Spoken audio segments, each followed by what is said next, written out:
অন্ধকার ঘরে যখন 11:30টার পরে আমি এই জায়গাটায় বসি, তার মানে আমি এডিট করতে বসেছি। যাই হোক, আজকে মাধ্যমিকের রেজাল্ট বেরিয়েছে। আজকে 2 মে।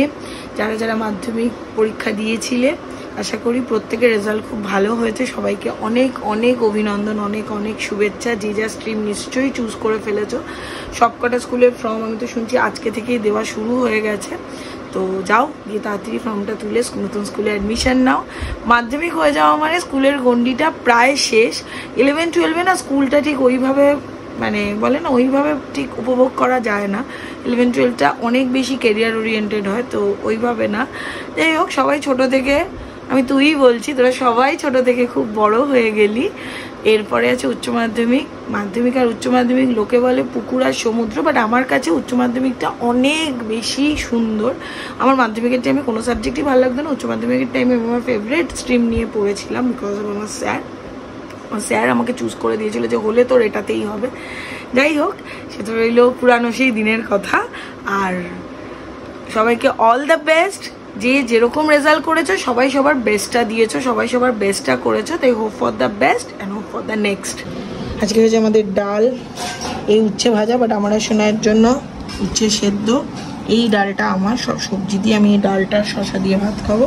এখানে হয়েছে ওল কচু তরকারিটা, খুব টেম্পটিং দেখতে হয়েছে, বাট আমার ডায়েটে এইসব ওল ঢোল বারণ আছে। এখানে হয়েছে পটল পোস্ত, আর এটা গন্ধরাজ লেবু।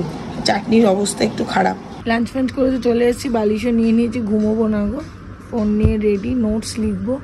নোটস লিখে তারপরে আজকে 4:30 থেকে টানা আছে পড়ানো। এখন 2:45 বেজে গেছে, শুভম বেরিয়ে গেল। আচ্ছা, বাইরে গরম আর রোদ, কোথায় কোথায় বৃষ্টি হচ্ছে কে জানে। শুনছি তো অনেক জায়গায় নাকি বৃষ্টি হচ্ছে। যাই হোক, ঝুমাদির মেয়ে আমাদের বাড়িতে যে থাকে সকাল থেকে একদম দুপুর অবধি, ঝুমাদির মেয়ে আজকে মাধ্যমিক পাশ করেছে, তো ওকেও অনেক কংগ্রাচুলেশনস। ওরও কমার্স নেবে মনে হয়, তো সেই জন্য আমি একটু কলেজ টলেজের খোঁজ খবর নিলাম। তো যাই হোক, এইসব করলাম, করে ঠরে উঠে এখন হলো নোটস লিখে রেডি হই পড়ানোর জন্য। তারপরে বাদ বাকি কথা। আর তোমরা যদি এরকম ডায়েটের কিছু রেসিপি দেখতে চাও, তোমরা আমাকে মেসেজ করো। আমি রোজ হয়তো পারবো না, কারণ রোজ সেই টাইমে, ব্রেকফাস্টের টাইমে বা লাঞ্চের টাইমে, ওই টাইমে দেখানোটা ঠিক পসিবল না। বাট হ্যাঁ, আমি উইকে 2-3টে করে দেখাতে পারি। 3টে দেখাচ্ছি, আচ্ছা ঠিক আছে, 2-3টে করে দেখাতে পারি। গুড আফটারনুন, ওয়েলকাম টু শোভরেজ ফ্যামিলি। চলে টাটকা ব্লগ নিয়ে, আশা করি সবাই ভালো আছে। টেম্পারেচারটা একটু কম, অ্যাটলিস্ট স্বস্তি। আর বাড়িতে তো এসি চলছেই না প্রায় বলতে গেলে ঠিকঠাক মতো। রাত্রিবেলা করে কোনো রকমে ঘুমাচ্ছি আর কি। যাই হোক, সব রকম পরিস্থিতি অভ্যেসে রাখতে হবে, না হলে সমস্যা। সব পরিস্থিতিতেই নিজেকে মানিয়ে নিয়ে চলতে হবে। সব সময় তো সব রকম একরকম পরিস্থিতি থাকে না। তো যাই হোক, গরম গরম গরম তাই অত থাকবেই, কিন্তু কাজে তো বেরোতেই হবে। কি হচ্ছে, আগের দিনও ফল নিয়ে গেছিলাম, সেই ফলগুলো একটু বেশি হয়ে গেছিল, নষ্ট হয়ে গেছে। ফলটা না হলে খুব সমস্যা হচ্ছে। আপেলটাতে পচে যাচ্ছে, আঙুরগুলো পচে যাচ্ছে। তাই আমি ভাবছি এখন অল্প একটু আজকে ফল নিয়ে নেবো, আবার কালকে লাগবে, কালকে লাগবে। যেদিন যেটুকু খাবার লাগবে সেদিন না, কারণ ফ্রিজেও রাখা যাচ্ছে না, ফ্রিজটা একটু প্রবলেম হচ্ছে। সব সমস্যা একসাথে, ফ্রিজের প্রবলেম, এসির প্রবলেম, ব্যবসার প্রবলেম। তাই জানি না, সময় যখন খারাপ হয়েছে এরকম হয়তো ভালো কিছু আসতে পারে, সময়টা এখন খারাপ। যাই হোক, কথায় কথা বেড়ে যায়। ফলটা নিই, আর এখন ওই মাছ সবজি প্রত্যেক দিনের মতো করেই ফল কেনা তো হয়ে গেল। তো যাই হোক, ওই সবই অল্প অল্প করে নিয়েছি। আম নিয়ে এবার আমের ফলনও নেই। যাক, আমার যে এক ভেন্ডার আছে স্টেজের কাজগুলো করে, তো আজকে ওর বাড়ির কাঁচা আম দিয়ে গেল বাড়ির গ্রাম দেখাচ্ছি। বলছিলাম না, আজকে হেক্টিকটা অনেকটা বেশি। এখন শুধু একটা স্টুডেন্টই রয়েছে। অফলাইন পড়ানো আপাতত এখন শেষ হবে। শুভম এসেছে, বাইরে বসে দই বড়া খাচ্ছে। আমি তো খাবো না, রাত্রিবেলা আমার ডালের জিনিস খাওয়া বারণ, আর সেই কারণে। যাই হোক, আর তারপরে সব অনলাইন পড়ানো শুরু হবে। মাঝখানে ভেবেছিলাম একটুখানি মানে যদি এই আমার 7:30 থেকে একটা ব্যাচ ছিল, সেখানে ওরা বললো কলেজ থেকে ফিরে প্রচণ্ড শরীর খারাপ লাগছে। আমি বললাম ঠিক আছে, অনলাইনে করে নে। তো ওরা অনলাইনে করে নেবে, এর জন্য ওই ব্যাচটা ক্যান্সেল হয়েছে। তো এই টাইমটা একটু ফাঁকা আছে, দেখি যদি পারি একটু হেঁটে আসবো, একটা রাউন্ড যদি দিয়ে আসি, মাথাটা একটু ঠিক থাকবে, পরে এসে পরের ক্লাসগুলো করাতে পারবো। এই হচ্ছে সেই গাছ আম যে দিয়েছে। আমগুলো বেশ সাইজগুলো বড় বড় আছে, কিন্তু না বেশ ভালো ভালো সাইজের আম আছে, দেখেছো? একদম গাছ পাকা আম, একদম গাছ পাকা আম বলছি তোমার, এখনো পাকেনি, মানে গাছের আম একদম, সোফিয়াদের বাড়ির বাগানের গাছের আম হচ্ছে পুরো 1 প্যাকেট জুড়ি আম দিয়ে দিয়েছে। এই মা বলছে আবার 2 কিলো চিনি এনে দে। বললাম না, সব সুগার, চিনি আবার খাবে কি, ওর থেকে বেটার টক ডাল খেয়ে নেবো, চাটনি, মানে হালকা পাতলা আমের চাটনি যেটা হয় সেটা খেয়ে নেবো, এটাই বেটার। আচ্ছা, তো বলেইছিলাম পড়ানোটা একটু বেশি ছিল, যাই হোক। তারপরে আর কি, মানে মাথা ব্যথা না কাজ করে না অনেকক্ষণ ধরে যখন পড়াতে থাকি, তারপরে না কি ওই মাথা ব্যথা। দেখো আমি 1 ব্যাগ বই নিয়ে বসি পড়াতে,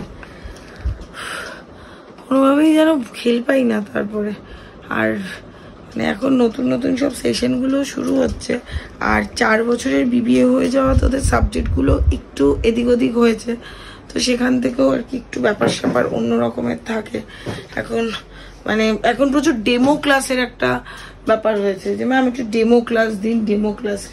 তাহলে ডেমো ক্লাসে আগে আমি কি করতাম, ডেমো ক্লাসে একটা চ্যাপ্টারই পুরো পড়িয়ে দিতাম, এরপর গিয়ে সবাই কি করতো, হ্যাঁ ম্যাম 1 মাস পর জানাচ্ছি, 2 মাস পর জানাচ্ছি বলে, ঠিক পরীক্ষার 3 মাস আগে, বা পরীক্ষা 3 মাস আগে না, সরি 3 মাস আগে তো অনেক দিন বললাম, পরীক্ষার 1 মাস আগে এসে বলতো, ম্যাম আমি নেক্সট সেমিস্টার থেকে আপনার কাছে পুরো সেমিস্টারই পড়বো, ম্যাম প্লিজ ম্যাম এই লাস্ট টাইমটা পড়িয়ে দিন। আর আমি দিতামও পড়িয়ে। এখন আমি না ডেমো ক্লাসের জাস্ট সাবজেক্টের ইন্ট্রোডাকশন দিই। তোমরা হয়তো কি অনেকে আমাকে খারাপ ভাবতে পারো, বাট আমার সিরিয়াসলি কিচ্ছু করার নেই, কারণ বোকা হতে হতে না, মানে আমরাও বুঝতে পারি লাস্ট মোমেন্টে গিয়ে যে না আর হওয়া যাবে না। যাই হোক, এটা একটা পার্ট। মানে আজকেও অনেকগুলো ডেমো ক্লাস ছিল আমার, আমি যা মানে অ্যাপটা থ্রু পড়াই ওটাতে ডেমো ক্লাসটা দিতেই হয়, ম্যান্ডেটারি। তো ডেমো ক্লাস ছিল, আমি যে সাবজেক্টের ইন্ট্রোডাকশন দিয়েছি। নইলে আগে আমি কি করতাম, একটা করে চ্যাপ্টার, বলছি 3টে সাবজেক্ট পড়াই, 3টে সাবজেক্টেরই আমাকে ডেমো ক্লাস দিতে হবে, 3টে সাবজেক্টের 3টে চ্যাপ্টার আমি পড়িয়ে দিলাম, মানে একটা করে 3টেরই ফার্স্ট মডিউল করে পড়িয়ে দিলাম। তারপরে ঠিক আছে, তারা হয়তো সেই লাস্ট মোমেন্টে আসতো না, আমি বলবো না, আসতো, সেই 1 মাসের জন্য পড়তে আসতো। 1 মাসে না, দেখো এটা ফিজ ব্যাপার সেটা তো আছে, কিন্তু 1 মাসে না আমার উপর এতটা প্রেশার পড়ে যেত। আমার কেন, আমার সাথে সাথে আমি যতগুলো টিচার আমার সাথে আছে, শুভদীপ বলো, পৌলমী বলো, তৃষা বলো, প্রত্যেকের উপর একটা চাপ পড়ে যেত যে আমাদের 1 মাসের মধ্যে এবার পুরোটা কমপ্লিট করতে হবে। তাকে যদি রোজ আসতে বলি তখন সে সেটাও পারে না। 6 মাসের সিলেবাস 1 মাসে কমপ্লিট করা যায় না। পড়াশোনা এটা কোনো রকেট সায়েন্স না। তো সেটা আজকে এতগুলো ডেমো ক্লাস করিয়ে না নিজে খুব এক্সস্টেড। কিছু স্টুডেন্টের অ্যাডমিশন ছিল, তাদের সাথেও কথা বলতে পারিনি, শুনেছি তারা অ্যাডমিশন নিয়েছে, সব MBA এর অ্যাডমিশনগুলো চলছে। তারা কথা বলতে চাইছে, তাদের সাথে যে কথা বলবো, কলেজে অ্যাডমিশন হয়ে গেছে, সেই টাইমটা পাইনি। তাদেরকে বললাম কালকে সকালবেলা ফোন করতে, সকালবেলা আগে সেই মানে মিটিংই বলতে পারো, ওইগুলো আগে সারবো, তারপরে বাদ বাকি কাজ। জানি না আজকের ব্লগটা কতটা কি তোমাদের ভালো লাগবে।